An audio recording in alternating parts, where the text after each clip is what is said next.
Fish dish ready होत आहे त्यांच्या डब्याची। तरी बघा कोथिंबीर घेतली आहे, आलं घेतलंय, मिरची आणि लसूण, हे आपलं हिरवं वाटण।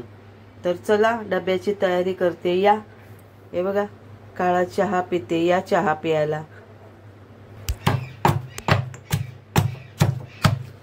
मस्त या खलबत्त्यात बारीक करून घेते।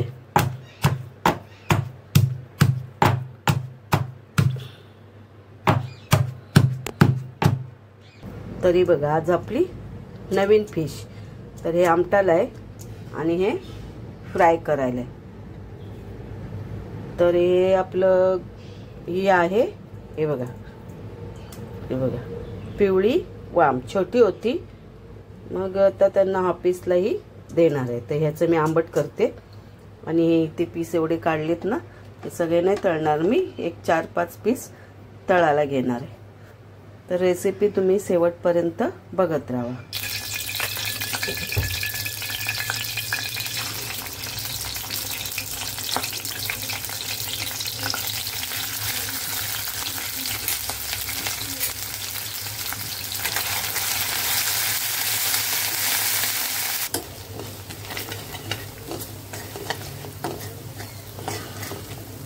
हे बघा वाटण टाकते, कांदा खोबरा भाजून सुका खोबरं, कांदा आणि थोडी कोथिंबीर।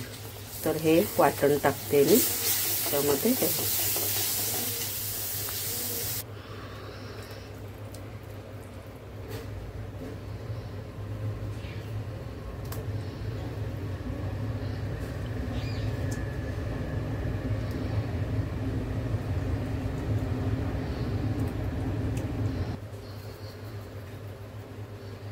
आपलं वामचं कालवण तयार झालेलं आहे, मस्त झणझणीत रसरशीत। बघा हा डब्याचा आहे, डब्बा सकाळचा। हे पापलेट एक घेतला फ्राय आणि वामच्या 2-3 तुकड्या घेतल्यात। तर हे आहे फ्रायचं, हे बघा मस्त फ्राय सुद्धा द्यायचं आहे डब्याला। तरी बघा आपली आज वाम फिश थाली। तरी बघा हे वामचा रस्सा, भात, हे पापलेट फ्राय आणि हे वामच्या तुकड्या फ्राय केलं। तर आजची आपली डिश आहे वाम डिश आहे थाली, वाम थाली। तर हे बघा, आणि हे यांचं डब्याला आता हे मी भरते। तर हे बघा आपली वाम थाली।